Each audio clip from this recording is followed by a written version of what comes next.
Hello नमस्कार दोस्तों। मैं प्रवीण कुमार आपका स्वागत करता हूं अपने यूट्यूब चैनल एग्ज़ाम न्यूज़ पर। तो दोस्तों आज हम भारतीय न्याय संहिता की बात करेंगे और भारतीय न्याय संहिता 2023 जो है उसमें हम सारी चीज़ों को पढ़ेंगे और मैं आपको भारतीय न्याय संहिता को एक ऐसी ट्रिक के साथ पढ़ाऊंगा जिससे कि 20 के 20 चैप्टर्स एक ही बार में याद हो जाएंगे। तो चलिए उसको स्टार्ट करने से पहले मैं आपको थोड़ी सी इसके बारे में ब्रीफ हिस्ट्री बता देता हूँ भारतीय न्याय संहिता की। तो भारतीय न्याय संहिता का पूरा नाम है भारतीय न्याय सेकेंड संहिता 2023।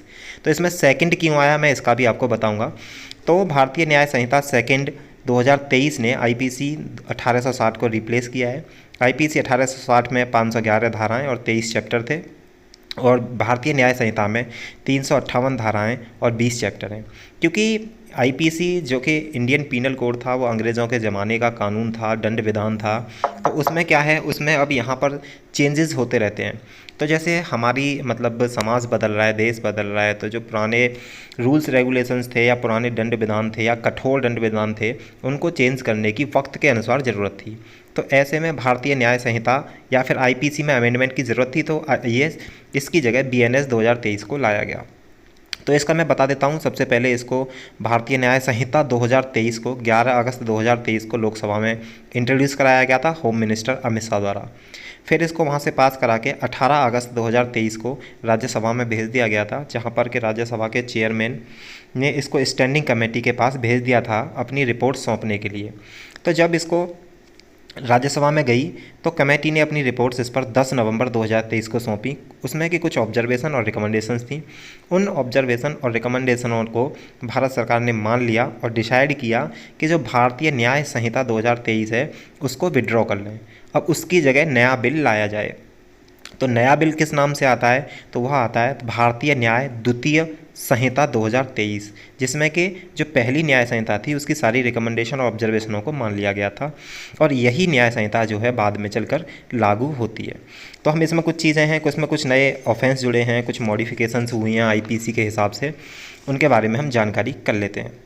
तो मैं आपको इसमें बता दूं 21 दिसंबर 2023 को संसद द्वारा यह पारित कर दी गई थी और 1 जुलाई 2024 से यह प्रभावी हो गई है।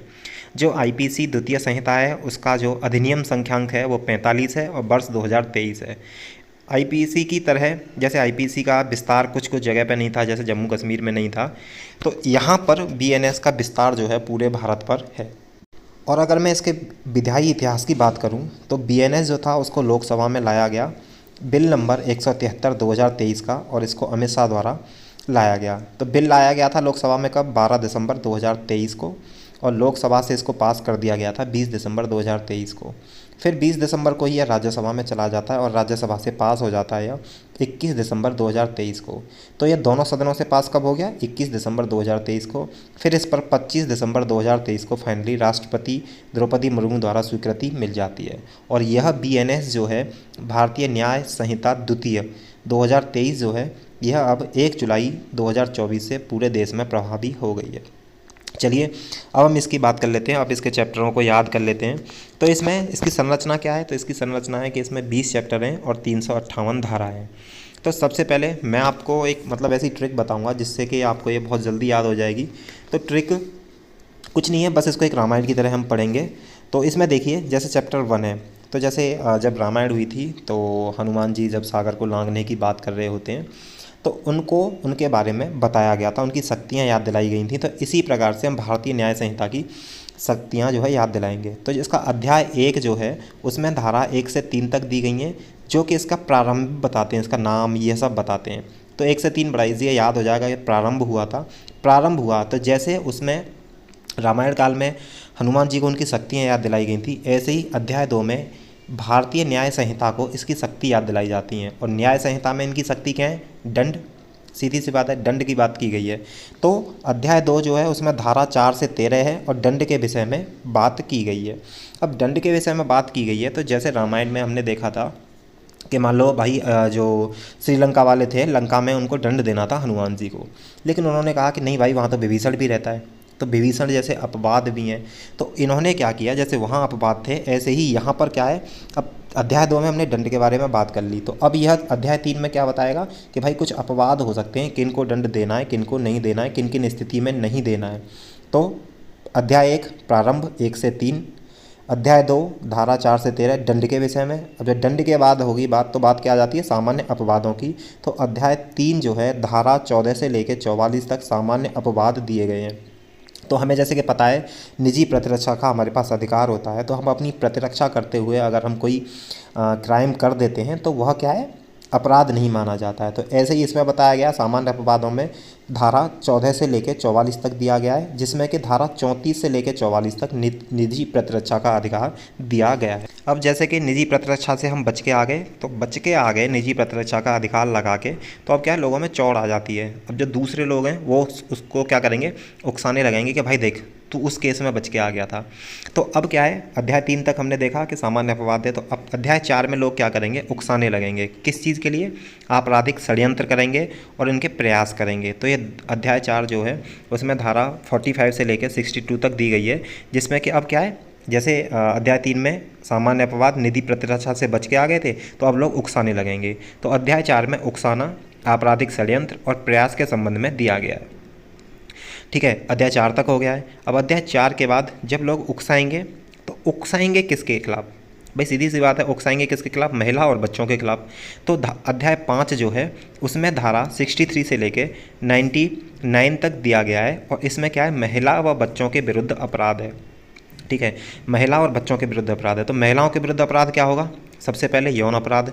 तो धारा 63 से 93 को भी तोड़ा गया है। जैसे महिला और बच्चों के अपराध हैं जो 63 से 99 में दिया गया है, इसी में क्या है, सबसे पहले आ जाता है महिलाओं और बच्चों के विरुद्ध अपराध, जिसमें महिलाओं के खिलाफ अपराध क्या होगा, यौन अपराध।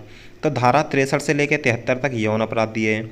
अब यौन अपराध की कोशिश व्यक्ति करता है, तो मतलब यौन संबंध बनाने की कोशिश व्यक्ति करता है, अगर महिला मना कर देती है तो फिर क्या करता है व्यक्ति क्या करता है, महिलाओं को आपराधिक बल की कोशिश करता है, हमले करके उन्हें अपने बस में करने की कोशिश करता है। तो धारा 74 से लेके 79 तक क्या है, महिलाओं के विरुद्ध आपराधिक बल और हमले दिया गया है। जब आपराधिक बल से भी महिला काबू नहीं आती है, तो फिर क्या करता है, लोग एक लालच देते हैं कि विवाह कर लेंगे। तो अगला जो है विवाह से संबंधित अपराध आ जाते हैं, जो कि 80 से लेके 87 तक दिए गए हैं। जब विवाह हो जाता है, शादी हो जाती है, तो बच्चे हो जाते हैं। जब बच्चे हो जाएंगे तो फिर क्या करेंगे, लोग गर्भपात करने की कोशिश करेंगे। तो 88 से 99 तक क्या दिया गया है, गर्भपात के रिलेटेड अपराध दिए गए हैं। तो हमने अध्याय 5 तक देख लिया। सबसे पहले प्रारंभ, अध्याय 1 में प्रारंभ, अध्याय 2 में दंड।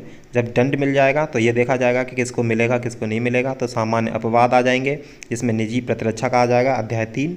उसके बाद जब सामान्य अपराधों में निजी प्रतिरक्षा से बाहर आ गया बंदा, तो फिर क्या करते हैं, उकसाने लगते हैं लोग आपराधिक षड्यंत्र के लिए। तो अध्याय 4 उकसाना, आपराधिक षड्यंत्र। आपराधिक षड्यंत्र किनके खिलाफ होगा, महिला व बच्चों के खिलाफ। तो अध्याय 5, अब महिला और बच्चों के खिलाफ क्या है, गर्भपात करने की कोशिश कर ली गई थी।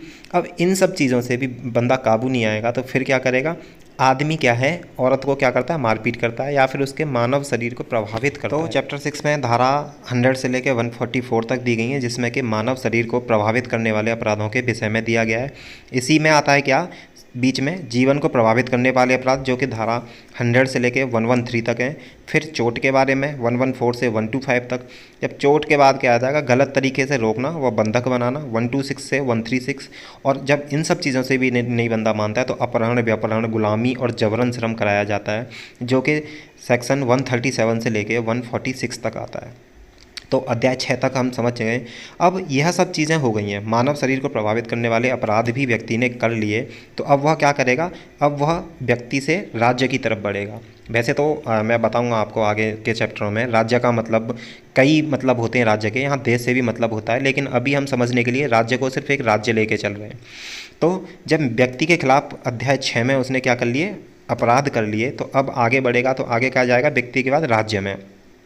तो चैप्टर 7 में राज्य के विरुद्ध अपराधों के बारे में विषय में दिया गया है, जिसमें कि सेक्शन 147 से लेकर 158 तक दिया गया है। अब राज्य से ऊपर क्या आता है, देश आता है। तो देश में क्या आते हैं, सेना, नौसेना, वायुसेना। तो अब क्या करेगा, चैप्टर 8 में सेना, नौसेना, वायुसेना से संबंधित अपराधों के बारे में दिया गया है, जो कि सेक्शन 159 से लेकर 168 तक है। अब हमें ये पता है कि सेना, नौसेना और वायुसेना का जो चीफ होता है वो कौन होता है, राष्ट्रपति होता है। तो राष्ट्रपति होता है, तो उसने देखा भाई कोई ये व्यक्ति क्राइम कर रहा है, तो राष्ट्रपति कैसे आया होगा, कहीं ना कहीं चुनाव लड़के राष्ट्रपति ये बना होगा। तो जब हमने चैप्टर 8 में सेना, नौसेना, वायुसेना से संबंधित अपराध पढ़े तो उसके जस्ट बाद क्या आ जाएगा, चुनावों के बारे में वो सोचने लगेगा। तो चैप्टर 9 में क्या है, धारा 169 से लेकर 177 चुनावों से संबंधित अपराध दिए गए हैं। चुनावों के बाद अब व्यक्ति को पता है चुनावों में क्या होता है, चुनाव कैसे जीते जाते हैं, पैसों से, भाई पैसे बढ़ते हैं, ये सब होता है। तो सिक्के, बैंक नोट, करेंसी। अगला अध्याय क्या आ जाएगा, चैप्टर 10, जिसमें कि सेक्शन 178 से लेकर 188 तक दिया गया है, जिसमें कि सिक्के, बैंक नोट, करेंसी नोट और सरकारी टिकटों से संबंधित अपराधों के बारे में दिया गया है। अब सिक्के, बैंक नोट या करेंसी मतलब पैसा आ गया, तो पैसा आ गया तो व्यक्ति क्या करेगा, पी पा के घूमेगा, एकदम सार्वजनिक शांति को भंग कर देगा। तो चैप्टर 11 में क्या दिया गया है, सेक्शन 189 से लेकर 197 तक सार्वजनिक शांति के विरुद्ध अपराधों के बारे में दिया गया है।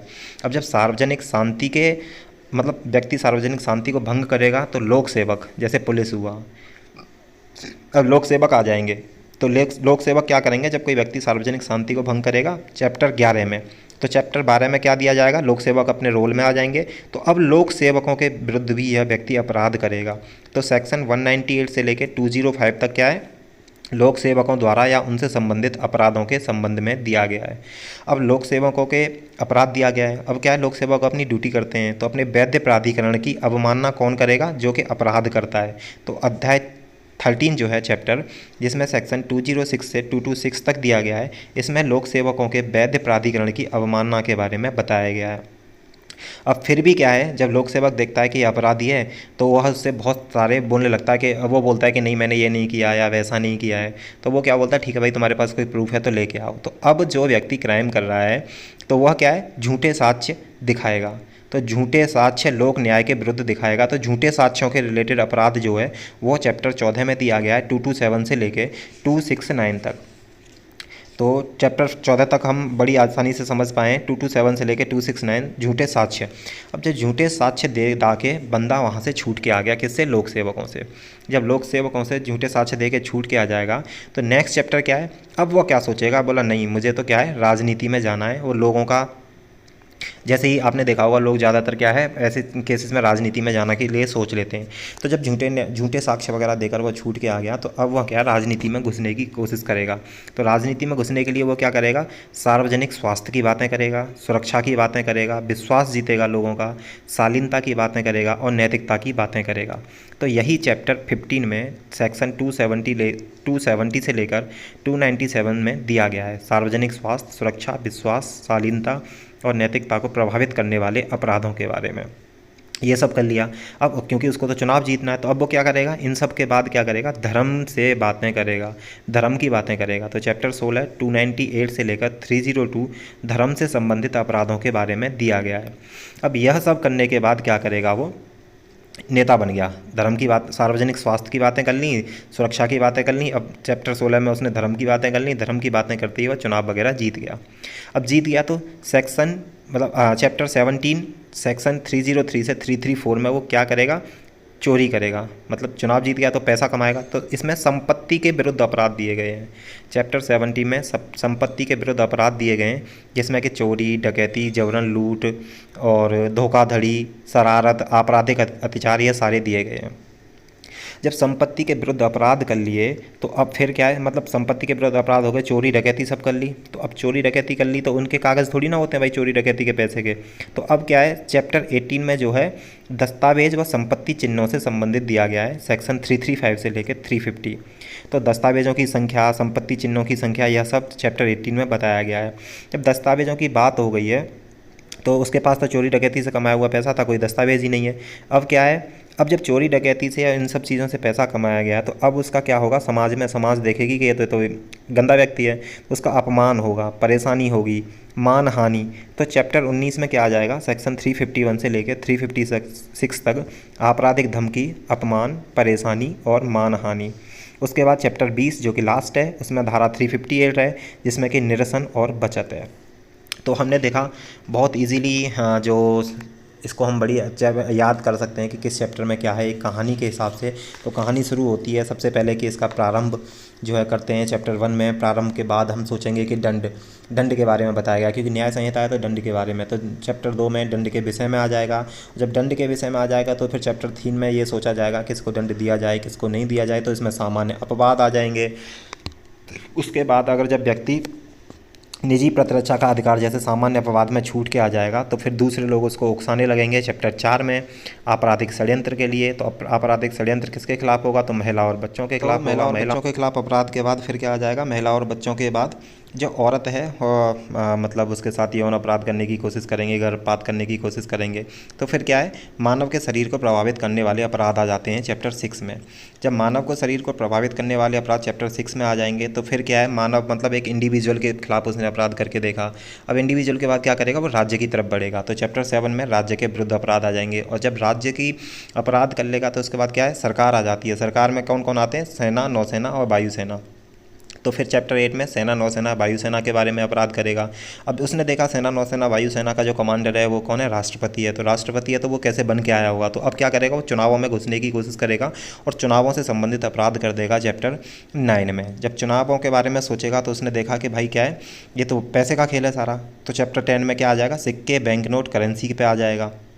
जब यहाँ हो जाएगा, जब पैसे आ जाएंगे तो लोग क्या करेगा, सार्वजनिक शांति को भंग करेगा। तो चैप्टर 11 सार्वजनिक शांति आ जाएगा। और जब सार्वजनिक शांति को भंग करेगा तो कोई ना कोई पुलिस वाला उससे टकराएगा। तो फिर क्या है, लोक सेवक। तो लोक सेवकों के संबंधित अपराध आ जाएंगे चैप्टर 12 में। और लोक सेवकों के वैध प्राधिकरण की अवमानना करने लगेगा चैप्टर 13 में। जब लोक सेवक उसको पकड़ लेंगे तो वो क्या है, झूठे साक्ष्य दिखाएगा। तो वो किस में आ जाएगा, चैप्टर 14 में आ जाएगा। तो झूठे साक्ष्य दिखाकर वह बच जाएगा। तो अब क्या है, वो नेता बनने की सोचेगा। तो नेता बनने की सोचेगा तो चैप्टर 15 में वो कैसी बातें करेगा, सार्वजनिक स्वास्थ्य की बातें करेगा, सुरक्षा की बातें करेगा, विश्वास की बातें करेगा, शालीनता और नैतिकता की बातें करेगा। इन सब बातों को करने के बाद फिर आएगा वो फाइनली क्या होता है, धर्म पर सब बहक जाते हैं। तो चैप्टर 16 में वो धर्म से बहकाकर क्या बन जाएगा, धर्म से संबंधित अपराधों की बातें होंगी यहाँ। और इसमें क्या है, यह करने के बाद वो क्या बन जाएगा, नेता बन जाएगा। नेता बन जाएगा तो उसको क्या है, पैसे कमाने। तो पैसे कैसे कमाएगा, चोरी, डकैती, जबरन वसूली कराएगा, किसी से संबंधी अपराध करेगा, ठीक है, धोखाधड़ी, शरारत, आपराधिक अधिकार, ये सारे काम कर लेगा। जब सारे काम कर लेगा तो ये पैसा कैसा है, पैसा तो चोरी डकैती का है। तो इसके तो कोई दस्तावेज नहीं होते। तो चैप्टर 18 में दस्तावेज व संपत्ति के चिन्ह आ जाएंगे। उसके बाद क्या है, जब दस्तावेजों की बात हो जाएगी तो अब लोग उसको गंदी नज़र से देखने लगेंगे कि इसने तो पैसा 2 नंबर के हिसाब से कमाया है। तो चैप्टर 19 में क्या आ जाएगा, अपमान, परेशानी, मानहानि, आपराधिक धमकी, यह सब आ जाएगा। और लास्ट चैप्टर 20 सेक्शन 358 निरसन और बचत के बारे में दिया गया है। तो दोस्तों ये इन तरीक़ों से हमने इन चैप्टरों को 20 चैप्टर जो हैं कि इसमें क्या क्या दिया गया है, हमने एक इंडेक्स तैयार कर लिया है। जब इंडेक्स एक तरह से मतलब मजबूत हो जाएगी आपकी, ये सब याद हो जाएंगे तो अंदर की सेक्शंस जो हैं बहुत ईजीली याद हो जाएंगी। तो अगली वीडियोज़ में हम इनको पढ़ेंगे। तो यहाँ तक के लिए थैंक यू।